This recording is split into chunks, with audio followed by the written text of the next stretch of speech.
കൃഷ്ണ ഗുരുവായൂരപ്പ. ഒരു പ്രത്യേക അറിയിപ്പാണ് ക്ഷേത്രത്തിലെ.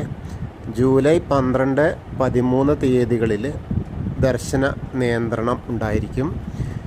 ഗുരുവായൂർ ക്ഷേത്രത്തിൽ ശുദ്ധി ചടങ്ങുകൾ നടക്കുന്നതിനാലാണ് ജൂലൈ 12, 13 തീയതികളിൽ ദർശന നിയന്ത്രണം ഉണ്ടാവുന്നത്. വെള്ളിയാഴ്ച, അതായത് നാളെ ഉദയാസ്തമന പൂജയുടെ ഭാഗമായി ശനിയാഴ്ച ജൂൺ 11 തീയതി ഗുരുവായൂരപ്പന് പ്രതിമാസ ശുദ്ധിയുടെ ശനിയാഴ്ചത്തെ ശ്രീ ഗുരുവായൂരപ്പൻ്റെ പ്രതിമാസ ശുദ്ധിയുടെ ഭാഗമായി ഞായറാഴ്ചയും, അതായത് ജൂലൈ 12 വൈകുന്നേരം ശ്രീഭൂതബലി ആയിരിക്കും ഉണ്ടാവുക. ആ സമയത്ത് ദർശന നിയന്ത്രണം ഉണ്ടാകുമെന്ന് ദേവസ്വം അറിയിച്ചിട്ടുണ്ട്. അപ്പോൾ അത് ഒന്ന് എല്ലാവരും ഷെയർ ചെയ്യുക, ഒന്ന് മനസ്സിൽ വിചാരിക്കുക. കാരണം എന്താ വെച്ചാൽ ആ സമയത്തുള്ള ദർശനം മാക്സിമം അതിൻ്റെ മുൻപൊക്കെ ആയിട്ട്, ഒന്നാമത് നാളെ വെള്ളിയാഴ്ച രാവിലെ ഉദയാസ്തമന പൂജ, പിന്നെ വൈകുന്നേരം കുഴപ്പമില്ല.